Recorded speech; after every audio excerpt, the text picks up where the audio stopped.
player. He was an attacking midfielder. Bomba. David Ornstein, 8 seconds ago. Tottenham open talks with Newcastle over a deal for Sandro Tonali. Man City pursuit ongoing. Man City and Tottenham talking to 26-year-olds reps in a bid to agree personal terms, but contacting Newcastle shows Spurs' intent to get the deal done. So we've entered official talks with Newcastle, yeah. These are testing times. But yeah, Man City pursuit ongoing from David Ornstein as well. Oof, what do you reckon about that? Well, I don't think we officially contact Newcastle to try and get this deal done unless we're really confident that if we can agree a fee with Newcastle that Tonali will choose us. That's the feeling. Or we're doing it to try and beat Man City to the punch and try and get this deal sorted and get a deal agreed. On what planet is someone going to reject Man City for us? 2 17th place finishes in a row. Because they're in the Derby, mate. It's mental, though, isn't it? They're from the same place. Maresca isn't even over the line yet. What do you mean? For Man City. He hasn't been officially announced as Man City manager. They're still trying to work out a severance package with Chelsea. Or maybe that plays into it. I don't know. Oh, he will be the Man City manager. He will be, yeah. I'm just saying he hasn't been announced officially yet. Well, Sandro.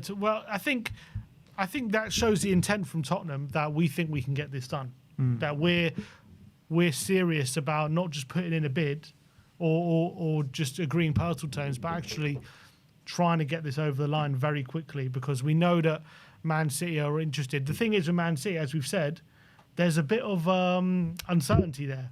Yes, Ornstein says the deal's on, the pursuit is ongoing with them, but are they sure they want him?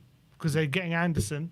You know, what's going on with Rodri? They've still got Nico Gonzalez on the books. Yeah. So there's uncertainty there, whereas with us...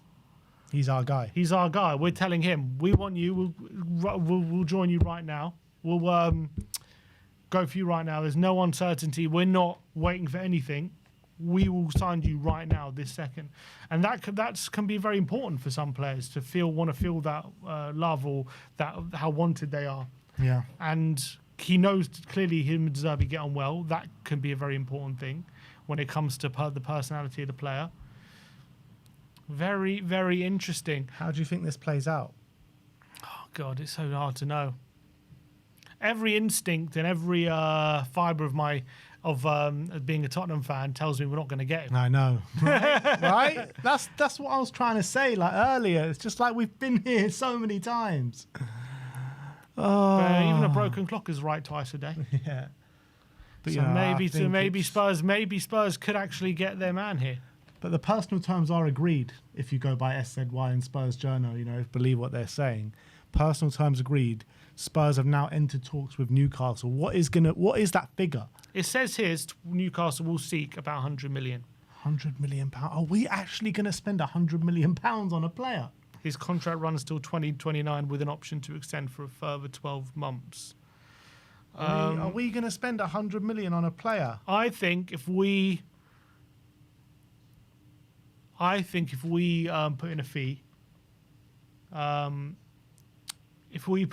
that if with add-ons included, gets to close to 100 million, I think they accept it. Fabrizio Romano, Tottenham and Sandro Tonali deal on as revealed exclusively 4 days ago. That it? That's it. That's no all he details? said. No. So he's not really speaking about Man City. He's only speaking about Tottenham, really. He says that no one's saying he only wants Tottenham, but people are saying he does want Tottenham, though. Like he would be interested in going there, which is good in itself. Yeah. Like the fact he's interesting, that's already. Everything suggests that this deal is going to happen in the press.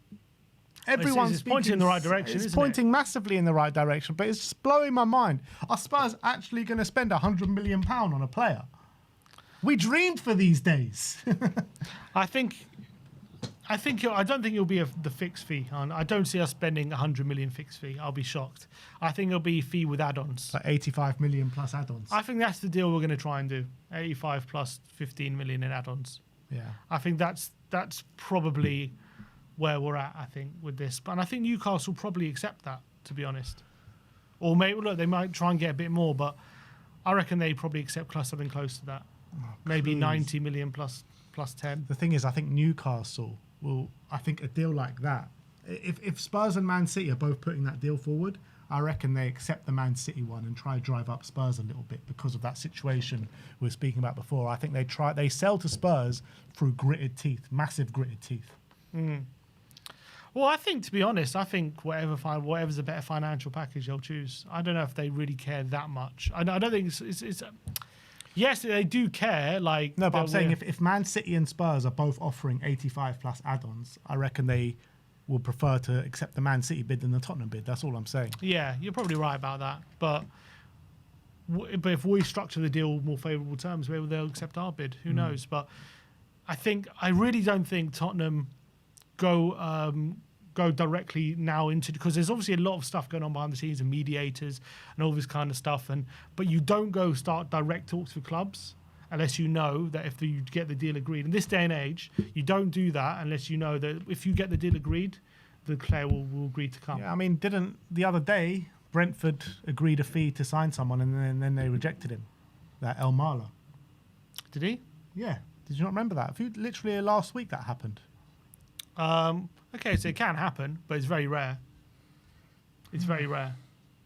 I don't think you go for a bid as big as this, or because this is very public. Look, Brentford are different. That's a different case because I think Tottenham are a very public club, and they don't want any more PR disasters that we've had. They know. Look, they're not stupid. They can be stupid, but I don't think.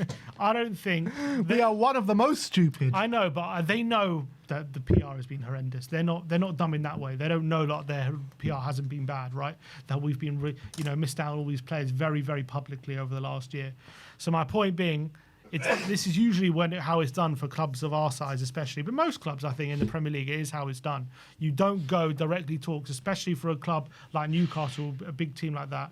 You're not going to go in, talk directly and get a deal agreed unless you know that Tonali will agree to come. Because that will be highly embarrassing if Newcastle agree a fee with us and Tonali then rejects us to do that publicly. They wouldn't want that unless they know Tonali would accept coming to us. I do believe that Tonali has agreed personal terms with Tottenham, but there's nothing to say that he can't agree personal terms with Manchester City as well. And if Man City... but we haven't heard that yet. No, I know that. But that's what has got me worried a little bit. Like, what if he does agree personal terms with Man City? Then it's just about, preference Man City over Spurs, Spurs over Man City. If he, I don't know. I think there's a long way to go. Let's cross that bridge when we come to it. Right now, he hasn't agreed any personal terms with City, and right now we're the ones in talks. If we can get this, as I said, are City even certain they want him? At the moment, they're saying, they're pursuing him, they're looking at the deal, but are they certain that they're going to go and spend the money and actually go and get him? Because, they've got Anderson also lined up at the moment. I think that which we don't know, is he an alternative to Tonali? Who knows? So I think if we can get this deal agreed with Newcastle quickly, I think we can get it done. I actually think we can get it done. If we get this deal done, I think it's the most significant Spurs transfer of the Premier League era. I think that's how big this is. When is the last time, or have we ever done it, gone to a Premier League rival that see us on a level footing and gone to take one of their best players in a massive deal? It's never happened. What is the most significant signing Spurs have made in the Premier League as to date? Van der Vaart?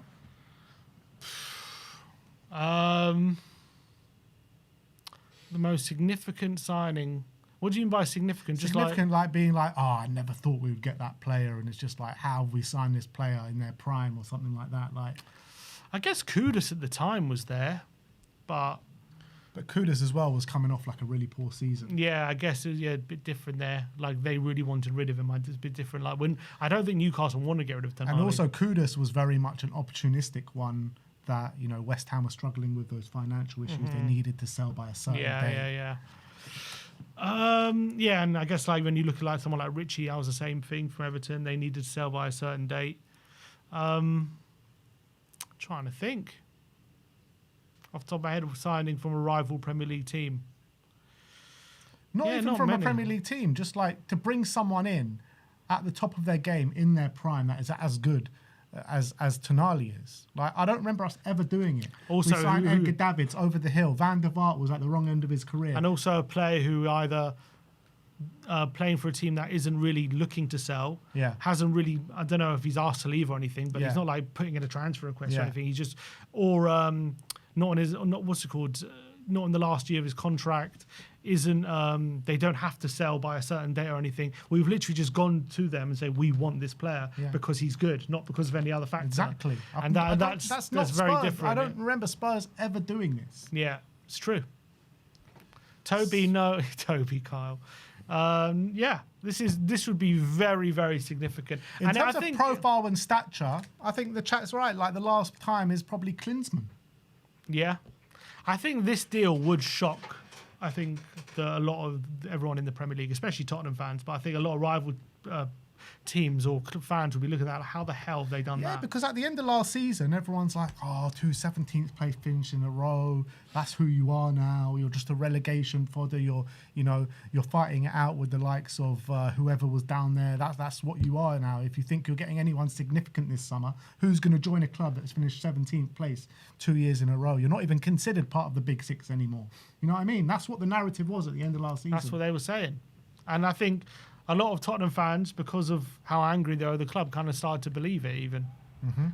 But if they're gonna start doing deals like this, then I think they're trying to make Tottenham themselves. They're trying to make sure that narrative doesn't continue for too long. Exactly. If we get this signing over the line, by the way, Romano has pinned that tweet to his ex. If we do get this signing over the line, people will sit up and take notice. They will. So let's see what happens. Daigle says, no Ornstein, no news, in my opinion. Well, Ornstein has tweeted, Mr. Daigle. So go and check Ornstein's Twitter. He's the one that actually broke the news that Spurs are now at the negotiation table with Newcastle. Romano has backed that up pretty much as well and tweeted about it. So let's see how these negotiations go. We'll have to see as well because when we look at negotiations, we always look at it through the lens of Levy negotiating. Yeah. Who is negotiating now? Is it Vinay? I don't even know. Or is it that guy they're talking about that Ali Gold was talking about yesterday? Rafi Mawson. Yeah. I think it actually could be him. So we don't know what his style is. How ruthless is he? You know, does he want to drag this on? Does he want to get it done quickly? How willing is he to get this done quickly? We saw with Van Hecker, they were pretty willing to pay the money to get it done quickly and not drag it out, even if it meant overpaying. It's true. Like with Van Hecker, bid rejected, straight away, new bid. Bid rejected, straight away, new bid. Exactly. So what is the most? But the thing is, it also depends on how stubborn Newcastle are. What if they're saying, look, 100 million all up front or no deal? Are we willing to go there? Or are we gonna move on? Because we know under Levy we would move on. We wouldn't push the extra mile to get. We've missed out on players for 5 million, let alone 15 or 20. So it's hard. It's hard to know what to expect with this kind of transfer and this kind of negotiation. Because, as I've said, we're looking at it from a different prism to what we've known. What this transfer window could be. Obviously, the only window we've had without Levy was the January one, but that was obviously a disaster. But for whatever reason, we weren't really actually in for that many players, it seemed. I can't remember too many bids.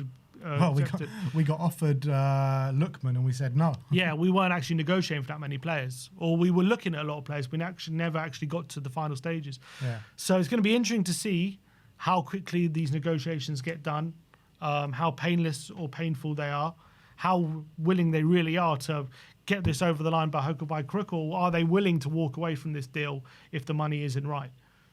It's going to be interesting. Yeah. Well, let's see how it all plays out. But Spurs are at the negotiation table. Club-to-club talks, Tottenham and Newcastle for Sandro Tonali. So let's see how it all progresses, people. Spurs, Jono says Spurs have already agreed contract talks with Tonali, offering 275 grand a week if the club 275. If the club above 275 if the club achieves Champions League. I see. So they'll offer him 250, and then if we get Champions League, it will raise to 275.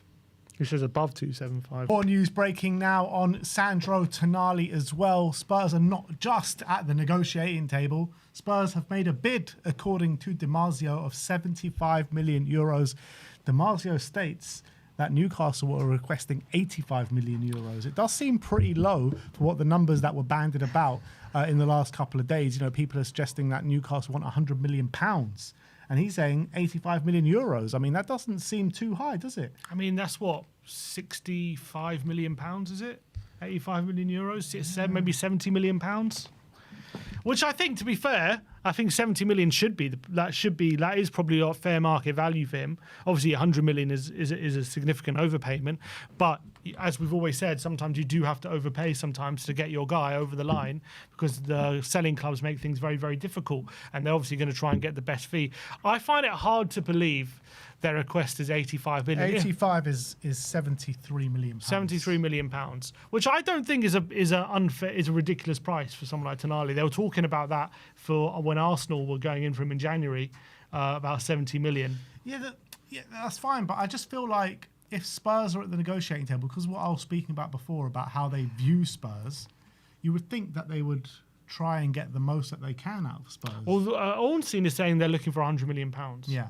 So when DiMaggio is saying the request is for 85 million, maybe is that a flat fee before add-ons? Maybe. Because sometimes with these journalists, you know, especially when you're looking at these aggregators, and the full story is not always in there. So maybe they're talking about 85 million that flat would make fee more sense. Rather than 85 million plus like 15 in add-ons or something. Yeah, like that makes more sense. I mean, if I do take this on face value, and what DiMaggio is saying is true, then surely this will get done, because 10 million difference is not a lot, and especially if we've already overpaid for Van Hecke a fairly similar price to get him over the line. So I don't see Tottenham balking at 85 million if they're already willing to spend 75 million. Well, if that's the case, they're 10 million apart in valuation. We need to get this done today. 100%. Get this done. Get this done today. Get this done before Man City can even blink. You know what I mean? I'm just reading his tweet verbatim. It says, important steps by Spurs towards Tonali. The request is for 85 million euros. Spurs have offered 75. That's what he said, his actual tweet. So, I mean, I don't think he would tweet that unless he's got pretty good information. Obviously, Tonali being an Italian player, obviously he's probably got a lot of Italian connections, all that kind of stuff. So I think I think the Italians probably do have a good scoop in this. So let's see. It looks like we've actually made the bid. I find it hard. I don't believe it's 85 million. I think that must be the flat fee and before add-ons. I don't believe that we are that close in price just yet. But if we are, super exciting. Yeah, if we are, mate, this could be one of the best, if not the best signing Spurs have made in Premier League history. But that is the report at this moment in time. Ornstein saying they're at the negotiating table, club-to-club talks going on. Romano just adding fuel to the fire, and DiMaggio saying a bid has gone in of 75. Newcastle looking for 85, and that is million euros. So watch this space. Keep yourself strapped in, because this is about to go into overdrive, people. But let us know your thoughts in the comment section below. Like, subscribe, and comment. And as always, come on, you Spurs.